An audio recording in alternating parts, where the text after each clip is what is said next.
So,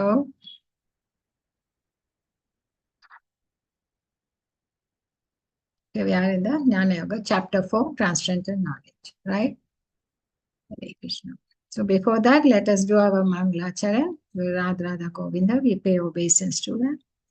Om Ajnanatimirandasya Nananjana Shalakaya Chakshurumritam Mena Tasmai Shri Gurave Namaha Shri Chaitanya Manobhishtam Stapitam Mena Bhutale Swayam Rupa Kadamayam Dadati Swapadantikam Vandeham Shri Guru Shri Yuttapada Kamalam Shri Guru Vaishnavscha Shri Rupam Sagarajatam Sahagana Raghunathan Vittam Tam Sajivam Sadvaitam Savadutam Parijana Sahitam Krishna Chaitanya Devam Shri Radha Krishna Padan Sahagana Lalita Shri Vishakana Vittamscha He Krishna Karuna Sindho Dino Bandho Jagatpate Gopesha Gopika Kanta Radha Kanta Namostute Tapta Kanchana Gaurangi Radhe Vrindavaneshwari Vrishabhanusute Devi Pranamami Hari Priye Vancha Kalpaturabhyascha Kripa Sindhu Evacha Patitam Nam Pavnebhyo Vaishnavyo Namo Namaha Namo Vishnu Padaya Krishna Prastaya Bhutale Srimati Bhakti Vedanta Swami Ti Namine Namaste Saraswate Deve Gauravani Pracharine Nirvishesha Shunyavadi Paschadveshatarine Jaya Ho Shri Krishna Chaitanya Prabhu Nityananda Shri Advaita Gadadhara Shivas Adi Gaura Bhakta Vrinda Hare Krishna, Krishna Krishna, Hare Hare, Hare Rama, Rama Rama, Hare Hare, Hare Krishna.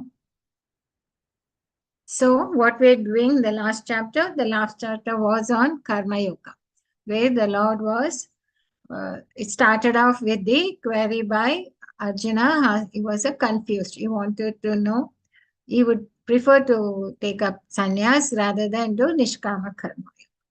So then the Lord talked about how it is premature to take up Nishkama sannyas, and Nishkama Karma Yoga is much better because the mind, if you are not completely in control of your senses or mind, what happens? The mind requires engagement. It's always active. It needs some work to be done with the senses.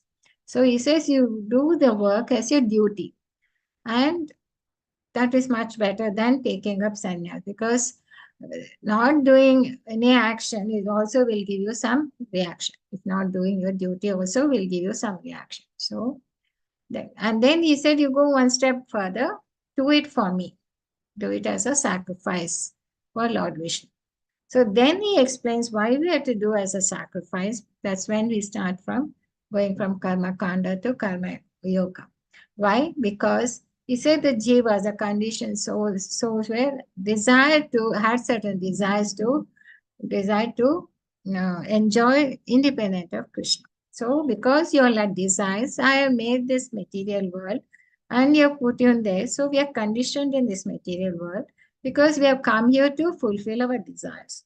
Since we want to fulfill our desires, then he has given us the Vedas, the principles, in a regulated manner.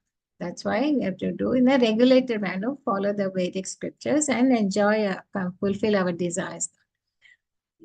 And also there is appointed demigods, devatas, to take care, given the responsibility to handle this cosmic universe, right? So we have to work with the demigods because they are the ones who are maintaining it, and we have to be thankful to them, and we have to be grateful. So we have to follow the Vedic rituals and also to the demigods because they are there with us. And then he talked about once you have reached the stage of selfless sacrifice, that means you are sacrificing all the results to the me, then still you have to continue to do that because you have to act as a role model to the others. So Nishkama, you act beautifully with the detachment to set the correct. If all listening to that, then Arjuna was asking, There, but whatever you say, I've agreed to it, but still there is some force which is pulling me to do sinful acts. What is that? So that's when he says, the Lord says you have to beware of the lust and that anger, which is the one. And where does it lie? It lies in the mind, senses, and intelligence. So it gave the full analysis about the lust, how it happens, and why it is so difficult to come out of it. And then finally, it gives us a solution to come out of that. So this is what we looked at, yoga ladder from animal life, nothing to karma kanda, that is you work as per the Vedic rituals, and then sakama means you slowly start being devoted. Part of it you gave it to the sacrifice to the Lord, and finally reach the topmost nishkama, and then the other stages of devotion, right? So we stopped at that, and finally how to overcome the lust is only by spiritual strength, because the senses are superior than the material matter. But superior to senses is mind, and superior to mind is intelligence, and superior to that is soul. But soul is covered by this. It falsely thinks that this is the right way to do, this is how we have to enjoy, and this is the reality. But because of the lust which has taken the place in senses and the mind and intelligence, it is covered by those lusty desires. Soul is covered by that ignorance. So if you give the spiritual strength, then it will be able to thing, then you can, by that strength only, you can conquer this enemy known as lust. So finally, the Lord concludes saying that. But once he says that, then he has to elaborate on that, isn't it? Because you can steady the mind only by spiritual intelligence. That's what he says. Otherwise, the mind will try to lure you into more and more into this sinful acts. Okay. So we are coming to this chapter, why the Lord has to speak on transcendental knowledge. Why he has to give the knowledge on Krishna. So unless he gives up the knowledge, he won't. And then what is the process of getting the knowledge, and who is the goal of the knowledge? That is the Krishna, is the goal of all paths and the creator of one Ashra system. And then that's 5 sections, as I listed it here in this table. Then here in this chapter, even again talks about a little bit of karma yoga, telling about karma, vikarma, and akarma, which is the activities which are don't have any reactions.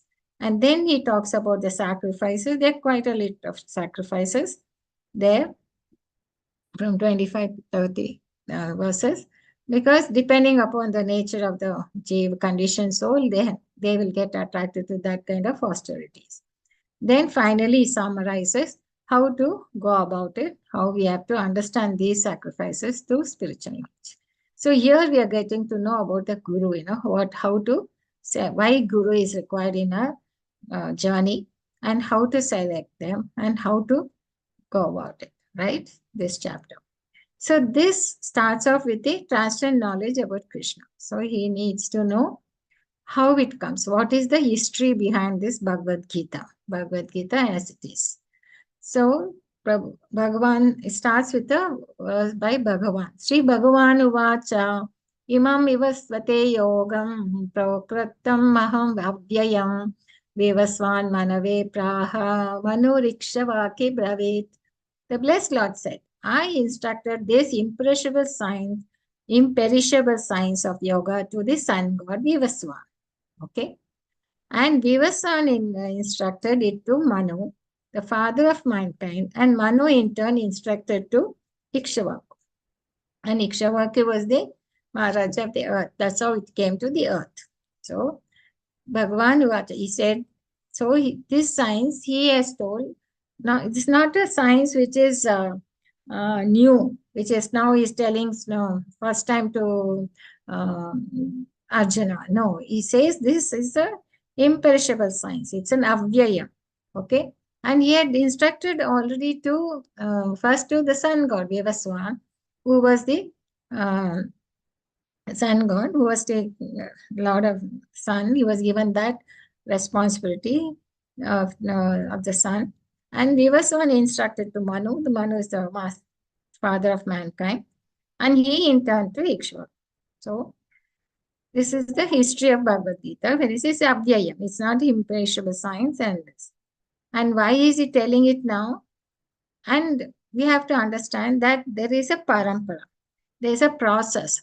How it is given to the father, and the father gives it to the son, and the son gives to his father. So there is a step by step, the acharyas and comes. So first person who gives is the Lord gives to the sun god, and then goes down, to the parampara.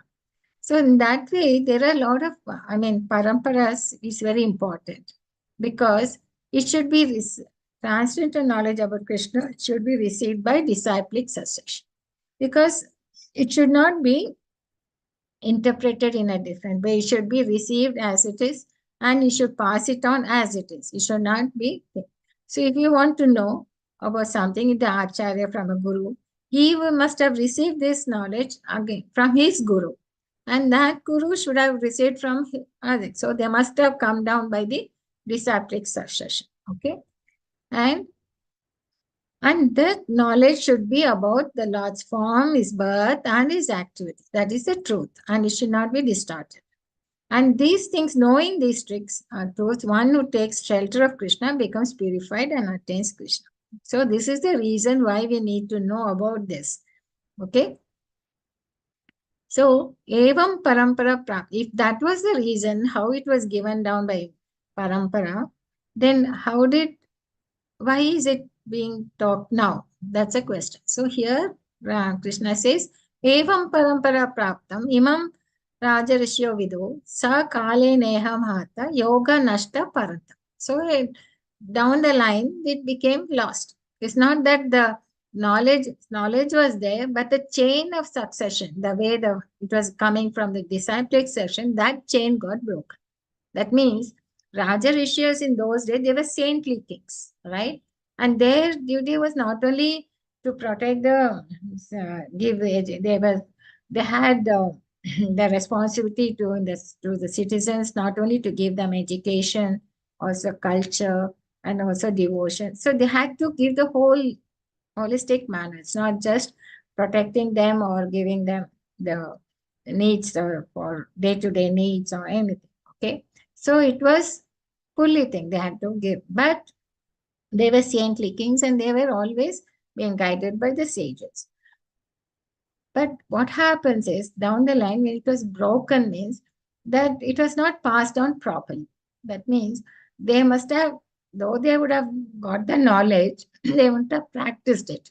See, unless you practice it, unless you imbibe it into your thing, only then you can pass it on properly, right?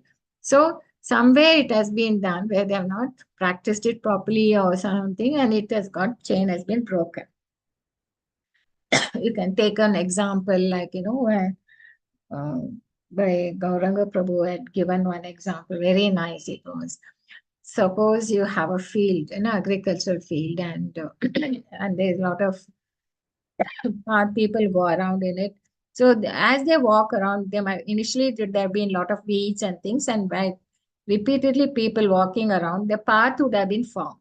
Okay, so people use that path to go from one field to another field, and then that path would have been traversed, and it would have been clearly distinct, and they could use it.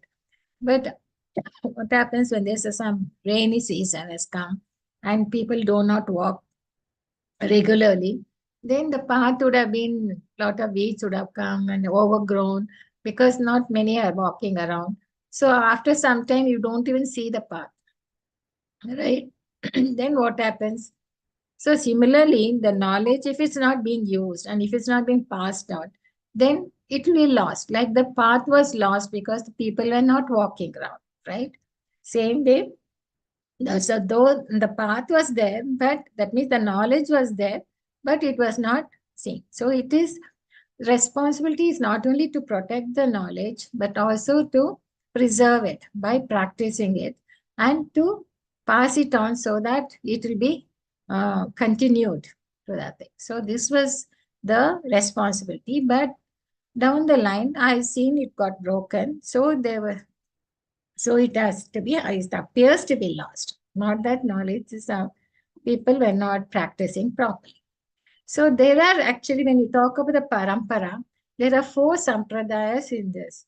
That is, the Lord gave this message through Brahma Sampradaya, Sri Lakshmi Sampradaya, then Rudra Sampradaya and Kumara Sampradaya. And down the line, you have prominent acharyas like Brahma Sampradaya, we have Madhvacharya, and round by Sri Lakshmi Sampradaya, you have Ramanujacharya. And Madhvacharya, I think he set up in the Udupi near Mangalore, and Ramanujacharya is in the Tamil Nadu, Sri Rangam, and Vishnu Swami, and they are these two, Madhvacharya and Ramana, just spread quite a bit everywhere. Whereas Vishnu Swami, I think they are there still, those sampradayas are there, but they have not practiced, not many are there. Okay. These are the main sampradayas. Very important acharyas are the preceptors, right? And so Ramanujacharya came around in the 12th century, whereas Brahma Sampradacharya was in the 13th century. And we have other Sudradra Sampradaya and Kumara Sampradaya, right? They are all originated from this Kumaras are the sons of Lord Brahma, okay? Sanat Kumara. So what is the significance is directly coming from the Supreme Personality of Godhead. It is transcendental knowledge and it should not be altered in any way. That is the reason. And the knowledge of Gita must be accepted without material interpretation or by mental speculation. It must be understood by the mercy of the Lord. So, only who has received the Lord mercies can understand this and he can pass it on. Okay. So, this is the qualification. And where we learn this, actually in the next verse, Krishna says that. And also in the purport, Prabhupada gives that a timeline from where it came. Because when we say it has been given to sun god, then it came to Manu, and then it came to Ikshvaka, we need to know the timeline. Okay, so the calculations are there. And if you calculate the life of Brahma, you can see it's about now is around 155.2 trillion years. And it's still some more years to go because he lives for 100 years. Whereas when you look at when it was talked to sun god Vivaswan, it is spoken 120 million years ago. Okay, it is not, it is inconceivable, but this is the calculation that they have done. And it came to the earth 2 million years ago. So it is not something, this science is something on the earth just now, because only 5,000 years back is what it was talked to Arjuna, and where Vyasadeva has written it out, right? But earlier it was all spoken and it was passed on like that. So it has been there in us. It's a legacy we have. And there is a timeline which we should appreciate. Okay. So then this very ancient science of the relationship with Supreme is today told by me to you, Arjuna, because you are a devotee as well as my friend. Therefore, you can understand this mystery of the sons. So the Lord is saying, Sa evam evayam maya te adya yoga prokta puratana bhaktosmi saka. That means you are my devotee as well as my friend. So I'm giving you this rahasya. Rahasyam hi itat uttama. So what was his qualification? Arjuna is a devotee and a friend, and he accepts Krishna as the Supreme Personality of Godhead. So only devotees can understand this knowledge, not who do not accept Krishna as he is, right? Otherwise, they will think it is some myth and all that. So here Krishna himself is saying only a devotee can understand it, this science. Okay. But now there's a doubt by Arjuna. What is it? Now Krishna is there in front of me and he is telling me that he spoke to sun god, that is so many million years ago, and he says it has come to earth 2 million years ago. Then how is it possible? So this doubt is natural. So is born as a son of Devaki, is instructing Vivaswan, who is millions of years old, right? Then, why is it? In the purport, Prabhupada writes, this question thing is actually is actually it's not a doubt, but it's a doubt for us, for demonic people and atheist people will say, hey, Krishna was just an ordinary person. How you can think? So Arjuna wanted Krishna to speak authoritatively. He wanted to come the words right from Krishna's mouth so that it will be authority. Then how it is that he spoke earlier and we are not knowing about it. He is not knowing, Arjuna is not knowing about it. Okay. So Arjuna is inquiring this for those who do not believe in the Supreme Personality of Godhead. These are taken in the purport only. I put it here. He knew perfectly that Krishna is the Supreme Personality of Godhead.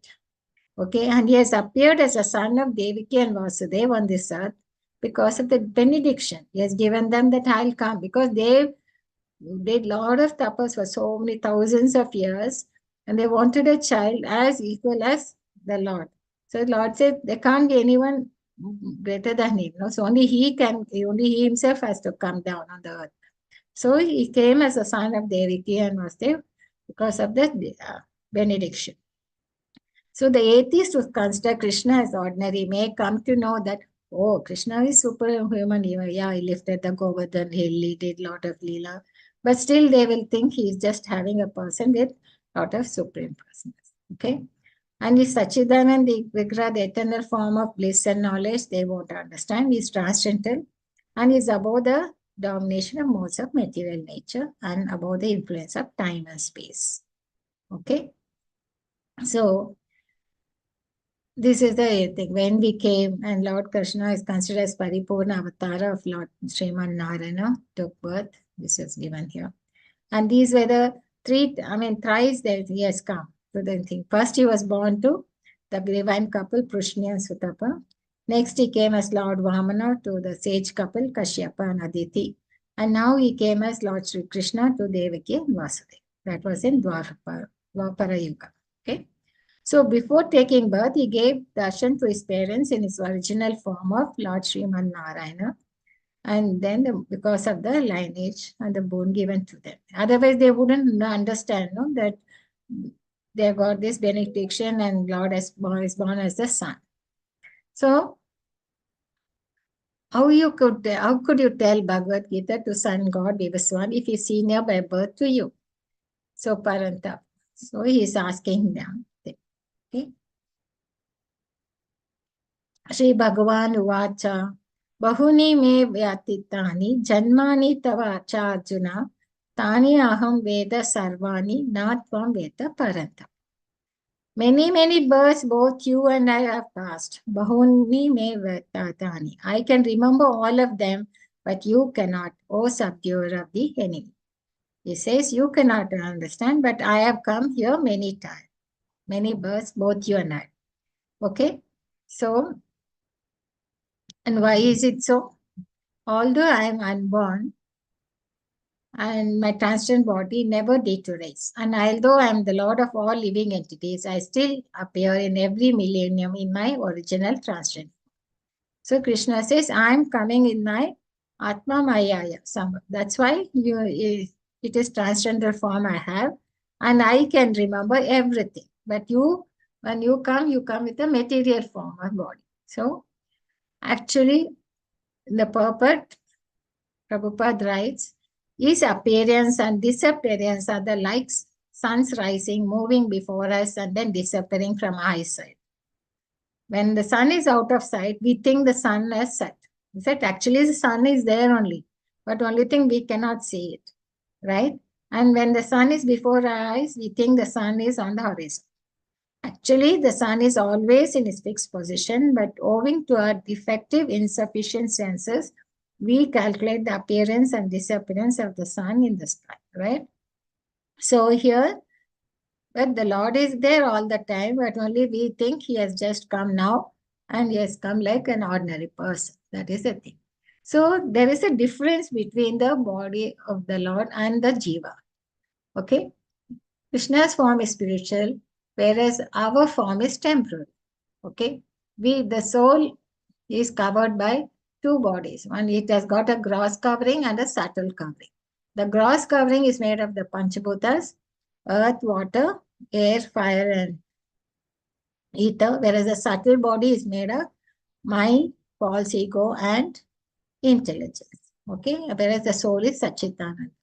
And as it goes to another body, it leaves this gross body, and whereas the subtle body will go with it, and it takes another new gross body. Okay, so it's whatever it desires, it had unfulfilled desires, or whatever the attitude, the mentality it has, it will carry that impression when it goes to the next uh, body. Okay, it's said even in chapter 8, we come to know that. And also in chapter 15, it says, no, it takes the mentality, goes from the subtle body, goes along with the soul when it takes a new body. And what happens? Krishna is the controller of Maya, this material energy. Whereas we are, once we have come here, the material energy, we are controlled by Maya. So, by the modes of nature, modes of passion, ignorance, and so this is the basic difference. Because of that, what happens? Krishna is eternal, remembers past, present, and future, is infallible. Whereas the soul, Jiva, is not, though it is internal, because it is in the gross body, it forgets. And Krishna remembers all the birth because body does not change or deteriorate. And we forget because the body changes and deteriorates. And Krishna can comes on his own will, but we are forced to appear by our karma, isn't it? Our desires. Body is transcendental, whereas the body here, Jivas, is material.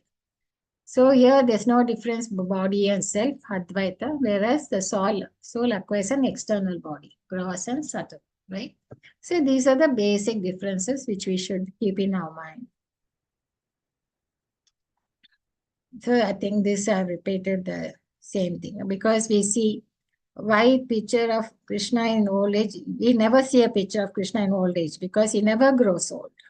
Though he appears as a boyhood and then he became youth, but he never went beyond that, isn't it? So in spite of his being in a material world, he's the same unborn, eternal form of bliss and knowledge, changeless in his transcendental body and intelligence.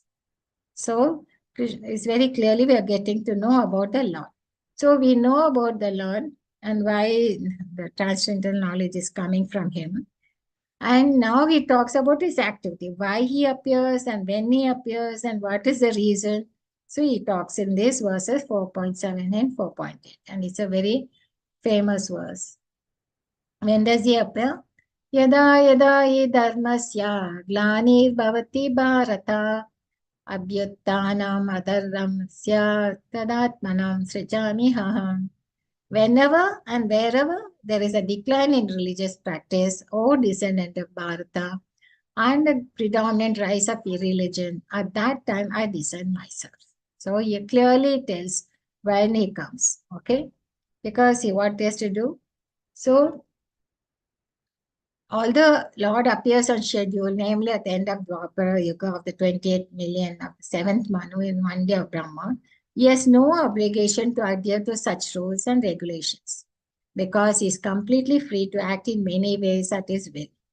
He therefore appears by his own will whenever there is a predominance of irreligiosity and disappearance of true religion. And he has given the Vedas, it has been given there, laid down the religion is there. So when people do not follow the rules of Vedas, then they will be religious. Okay. So the highest principle of religion is to surrender unto him only and nothing more. And whenever such principles are disturbed by the demonic people, the Lord has to come. So here in the purport, Prabhupada writes, Lord Buddha, an incarnation of Krishna, appeared when materialism was rampant. And people were slaughtering of animals became predominant on the pretext of authoritative Vedas. So although there are certain restrictive rules and regulations regarding animal sacrifices, but people of demonic tendency still took to animal practice without any reference, just telling it's there in Vedas and do it. So he had to stop this nonsense and establish the principles of non-violence. So every avatar, incarnation of the Lord, has a particular mission, right? So we can't accept as anything as an avatar unless he is referred in the scriptures. And one more thing Prabhupada writes in the purport, I think I'd like to bring into your notice. Lord can manifest himself anywhere and everywhere and whenever he desires to appear. In each and every incarnation. It doesn't mean that he'll appear only in India, okay? He'll appear in everywhere across the world. And he will speak about religion as can be understood by the particular people under the particular circumstances. Okay. So there are many acharyas have come, and through them he has come, and depending on the circumstances, depending on the people, the religion. But the mission is the same, to lead people to God consciousness and obedience to the principles of religion. So one thing we should be very clear, when we say, we should not think our religion is the best, or Acharya is the one thing, that's the only religion we have to follow. No. Any religion which talks about leading to the Lord, to God consciousness and obedience to them, it should be followed because it comes everywhere. And as long as that is there, it should be thing. And we should not, we might follow our religion religiously, but we need not have to be disrespectful to the other religions. That's what here it is. Because that's what Prabhupada writes. That because he can come anywhere. He has come. And many people have come and they follow the religion. But the name of the religion, if people become fanatics, then it is not the Lord's problem. Because that's what people have misused. They are in the name of religion, they are doing their own selfish sense gratification. So sometimes he descends personally, and sometimes he sends his bona fide representative in the form of his son or servant or himself in some disguise. The whole purpose of the mission of incarnations is to arouse Krishna consciousness everywhere. So this is the basic thing why he comes, okay, and how he comes. And why does Krishna appear? Paritranaya sadhonam vinashaya cha dushtatam dharma samstapanataya sambhavami yuge yuge. So, deliver the pious and to annihilate the principles as well as to re-establish the principles of religion. These are the three reasons why he comes. Actually, mainly for the delivering the pious people, because of the pious people he comes. For annihilating the miscreants, he could do anything. He could have sent some agents to kill them and thing. But for the religious people, for the pious people, he has to come and to establish the principles of religion. For that, he has to come. Okay. I myself appear millennium after millennium. And in the purport, Prabhupada gives the different incarnations and for the purposes why they came. Actually, Lord Krishna appeared primarily to deliver Devaki rather than kill Kamsa, but both were performed simultaneously, right? And such incarnations are situated in the spiritual world. So when they come down to the material creation, they assume the name Avatar. It's not that, the thing. And there are various kinds of avatars, is given in Bhagavatam. And also in the purport, Prabhupada writes, Purusha avatars, Guna avatars, Leela avatars, Shakti avatars, Manmantra avatars, Yuga avatars. They all come on schedule all over the universe. It's not just to our universe.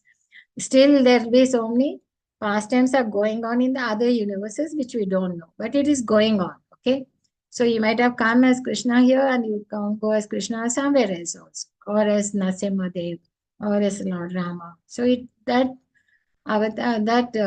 Leela is going on there. Incarnation in the age of Kali was Lord Chaitanya Mahaprabhu. He came. The purpose is to spread the worship of Krishna, Sankirtan movement. Okay. And to spread Krishna consciousness. So he didn't kill the miscreants, but to deliver them by his costless mercy. Okay. I don't know if you all know about it, or you need me to go through these avatars. Hare Krishna. Or I can just quickly go through them. Hare Krishna. You all have a clear idea about these avatars, incarnations? Hare Krishna. Hare Krishna, Mataji. Could you please go through it once? Hare Krishna, Mataji. Thank you. So we have Purusha avatars, Leela avatars, Guna avatars, Manmantra avatars, Yuga avatars, Shakti. Purusha avatars means first how the whole creation takes place. When the Lord expands himself first as a Karanaksha Vishnu, and he lies on the causal ocean, And through his pores, bodily pores, a lot of globe, universes come out from that, gets created, okay? And then into each of that, because it's just a matter, those globes which come out of him, it's just a matter, unless the spiritual end. So he has to enter into each of those globes. So he enters into each as a Garbhodaksha Vishnu. Okay? So it's only expansion of the same. All these Vishnus have the same power, but he enters it to energize that matter, that universe. And then once he goes into one globe, then from his navel, Lord Brahma is created. Okay, and he is given the blueprint to create all the other planets. Just like for our universe, the four-headed Brahma was born from the navel of the Garbhodaksha Vishnu, and he was given the blueprint to create the other planets. So he did the 14 planets, no? Satya Lokas and all the Lokas, right? And then into each Loka, he'll expand a Shivadaksha Vishnu to energize, and who is living on the milkshake. And even living entities are placed in all these lokas. Like some would be in the earth, some would be in the higher planets, some will be in the lower planets. But into each of them, the lokas, Shirodakshana Vishnu has to enter to energize that. So that's how we had those avatars are known as Purusha avatars. And this goes on into all other globes also, where other has got, okay? And Guna avatars is, see, once and there's a material energy, right? And the material energy has got, it gets created, then it has to be maintained, and then it has to be annihilated. And someone has to, that is what we understand, right? So Lord Vishnu is the Gunavatara, he is the mode of goodness. And Brahma is the mode of passion. He's a jiva, but he is in the mode of passion, creating. And Lord Shiva is the mode of ignorance, destruction, right? And Lord Shiva is not a jiva, but is a, like, you can compare like milk and curds. Curd, I mean, from milk only you make the curd, right? But from curd you can't make the milk, right? So milk is Lord Vishnu, and the curd we can say it as Shiva. So there is a partial what he calls potencies. There are said, but full will be with the Vishnu. So he's got the mode of ignorance for his responsibilities for annihilation, destruction. So that is known as Gunavatars. And they have different powers, right? And Yuga avatars is for in each Yuga, he will come. The Lord comes in each Yuga. Satya Yuga, Treta Yuga, and things. And the Leela avatars, a lot of list. Like you have Kumaras. And it's all mixed here, we know only the Dasha avatars like Varaha, Matsya, and Nasimha, Kurma avatar, Vamana, and all that. There are other avatars are also there where they come for a certain purpose, past tense. Okay. And then you have Manvantra. In each Manvantra also he comes. Manvantra.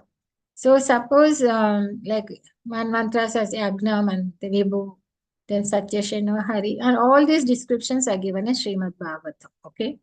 And then you have the Shakti Avesha avatars, where there are certain jivas will be empowered, like 4 Kumaras were empowered with knowledge. And Narada was empowered with devotional service because he was empowered with that. So he went around giving the devotional bhakti, how to do the devotional service. He was empowered with that. And Brahma was empowered with creative power. And King Prithu was empowered to maintain the living beings. And Parashrama and Veda Vyas to compile the Vedas. So there are so many Avesha incarnations where certain Shakti will be given to these jivas. Okay. Right. So this is the way that this kind of incarnations. So what is the benefit? So after all this experience, which we think, then the doubt will come, why we should know about the Krishna's appearance and activities and things. So Krishna clearly says here, my janma karma cha me divyam, it is divyam. Evam yo vetti tattvata, tattva deham punar janma naiti mam eti swajana. once you know this, the transcendental knowledge, nature of my appearance and activities, so once they leave the tattva deham, once you leave the body, you need not come back. Leaving the body takes birth again in this material, but attains my eternal abode. So you won't come back to the material world, you'll come back to my Mam Eti, comes to my abode, O Archana. So this is the reason. I mean, he says why he's giving this knowledge is by knowing this, we will understanding this and being absorbed in it, we need not, one will need not have to come back to this material world. He gets liberated. Okay. And some I put it in the slides, but some I thought you all can read it. Anybody can volunteer. Hare Krishna. The Lord descends from the material world. Hare Krishna. Priya Hare Mata. Krishna, Mataji. Go ahead. The Lord's descent. The Lord's descent from his transcendental abode to really is already Hare Krishna Mataji is already explained in the 6th verse. One who can understand the truth of the appearance of the personality of Godhead is already liberated from material bondage, and therefore he returns to the kingdom of God immediately after quitting this present material body. Such liberation of the living entity from material bondage is not at all easy. The impersonalists and the yogis attain liberation only after much trouble and many births. Even then, the liberation they achieve, merging into the impersonal Brahma Jyotir of the Lord, is only partial, and there is the risk of returning to this material world. But the devotee, simply by understanding the transcendental nature of the body and activities of the Lord, attains the abode of the Lord after ending this body and does not run the risk of returning to this material world. In the Brahma Samhita 5.33, it is stated that the Lord has many forms and incarnations.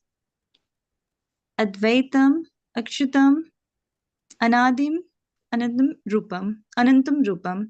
Although there are many transcendental forms of Lord, they are still one and the same Supreme Personality of Godhead. One has to understand these facts with convictions, although it is incomfortable to mundane scholars and empiric philosophers, as stated in the Vedas. Yes, thank you, Mataji. Hare Krishna.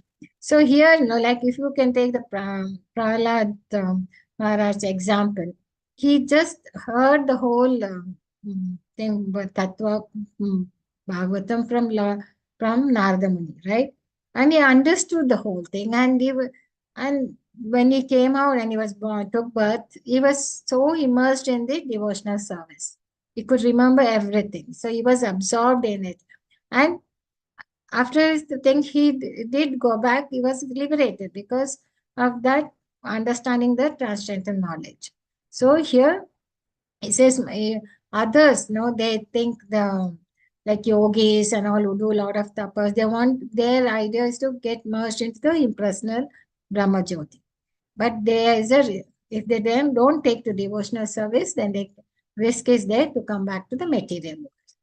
So this is the reason. He says, one who knows the transcendental nature of my appearance and activities does not, upon leaving the body, take his birth again in this material world, but attains. So from the beginning, the Lord is telling us the way to go back to his abode. Okay, it tells us about how to get liberated. Okay, and here Prabhupada writes, I think you all can read this along purport. Okay, one should therefore, finally he says, one should therefore cultivate Krishna consciousness with faith and knowledge, and this way you can attain perfection. We should, you should have faith in what the Lord is saying. So then you will be able to get liberated. Okay, you can't only understand, have faith in, believe in something and not in the others. So here, from the beginning, the Lord is telling us the way for liberation. So you should know him by devotional service. Here the word Tattvata is very important. Tattvata is a science of Krishna. Tattvata in truth. It's not enough to know by historical fact that Krishna is born in such and such a date, in such and such a place, and in such and such a family, and he did such and such activity. No. We have to learn that in Tattvata, in truth, that he becomes free from this bodily entanglement. Unless we understand the science is explained in the 18th chapter. Krishna science can be understood only by devotional service. Okay, this is what Prabhupada says in the lecture 4.17 Newark 1966. So, but now the question comes: as anybody in history has able to know Krishna like this? So Krishna, so this see whatever could be the probable questions, queries in the mind of Arjuna. For what thing, Krishna is going in a step-by-step manner. He is giving a logical way how this happens. So, Vitaraga Bhaya Krodha, Manmaya Mam Upasrita, Bhava Bhava Jnana Tapasa, Puta Mad Bhavam Agat. And Yata Mam Prabhadante, Tams Tataiva Bhajami Aham, Mama Vattamanuvattante, Manushya Partha Shava. So, what does the Lord say? The Lord says, you must be freed from attachment. Vita means free. Free from attachment. Raga, Bhaya, Krodha. Attachment, fear, and anger. And you should be fully absorbed in me and take refuge in me. Then many people in the past have become purified by this knowledge. And thus they all attain. Once they attain the transcendental love for me. So Krishna is clearly saying they have to be free from attachment, fear, and anger. And should be absorbed in me, taking refuge in me. Because he is the transcendental and he is the supreme personality of Godhead. Once they are convinced of that, and then by this knowledge, they get free. And what is this attachment, fear, and anger? Prabhupada writes, material people attached to the bodily concept. So they think this is reality. This thing, the material, they are not having the knowledge of the soul. So they can't imagine something else. So they cannot understand or imagine something that's transcendental, imperishable body, full of knowledge, and that is the soul. In this concept, the body is perishable, full of ignorance and complete. So they can't come out of this bodily concept. They are very attached to that. Or some people, they are materially absorbed, and for them to retain the personality after liberation, for them's case, they like to get merged into the Brahma Jyoti. They don't like to get another form. They want to merge into that void. So they're for them, because they're scared of getting another personality, right? So they prefer a kind of merging into the impersonal. But there are some people, they cannot understand what is happening, the spiritual existence, various theories, the philosophies, and they become disgusted or angry, and they conclude that, oh, this is not, and no, there's such kind of people also take to some intoxications and things. So these are the attachments some people have to the body, and some, they're scared of coming out of this and they want to merge into the Brahma Jyoti. And some are so they're not able to understand or not, they're getting angry. So unless you get free from these three stages of the material concept of life, then one has to take complete shelter guided by the bona fide master. So otherwise you cannot, see, unless you have a guidance from the master, you cannot come out of these three concepts and follow the disciplines and regulatory principles of devotional service.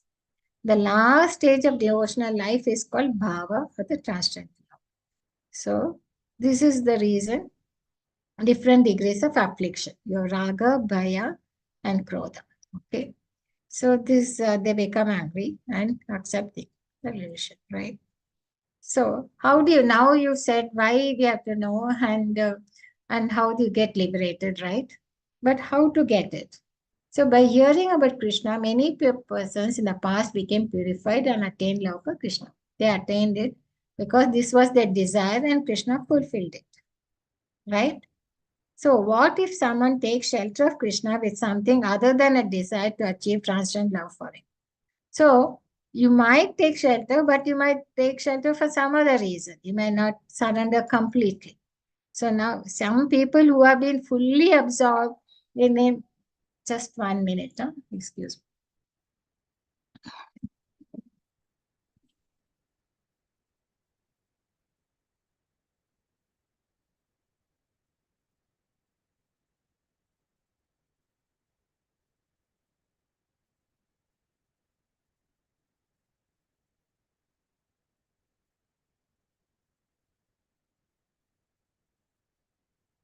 Before that, Isam and my friend came, right? So now Krishna is telling, suppose you have this transcendental knowledge and they are fully absorbed, they got purified and they attained the love, right? But someone will take the shelter of Krishna, but won't have this intense desire. So what happens to them? So that is what he covers now.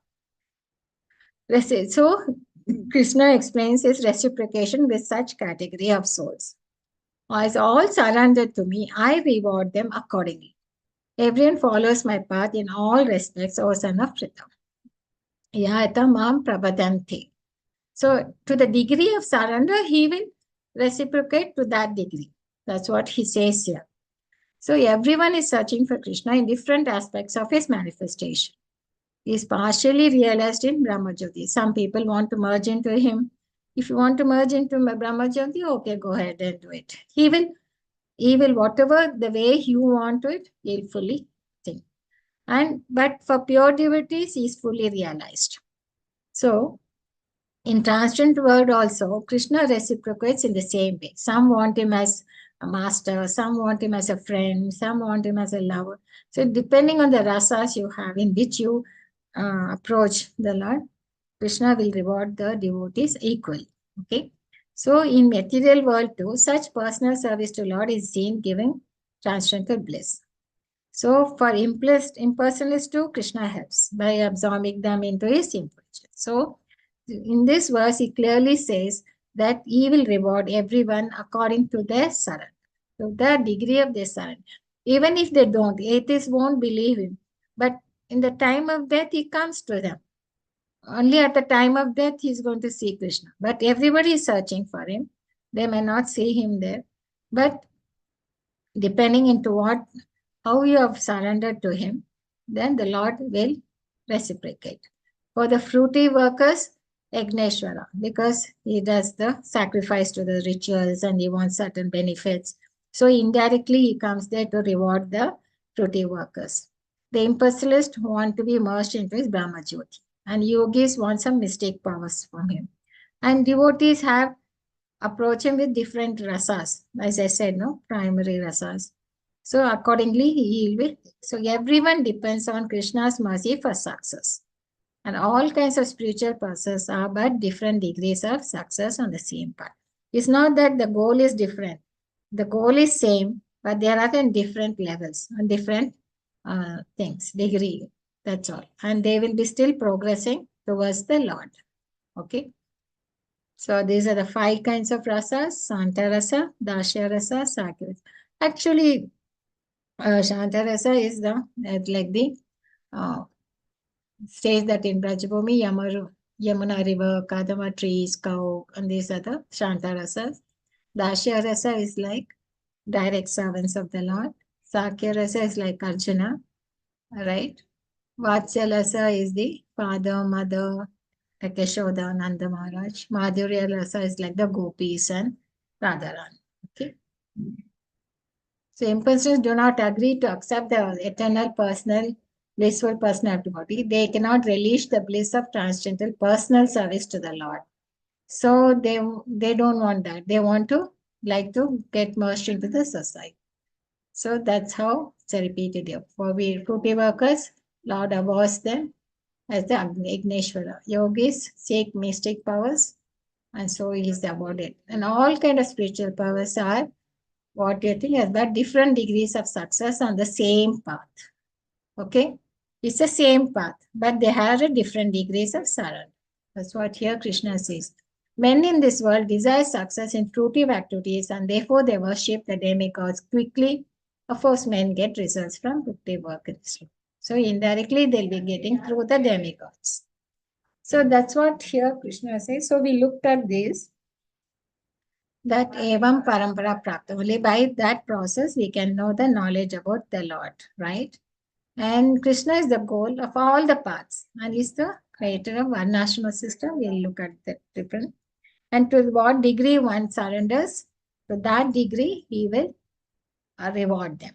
He will, depending upon our surrender to the Lord. Okay.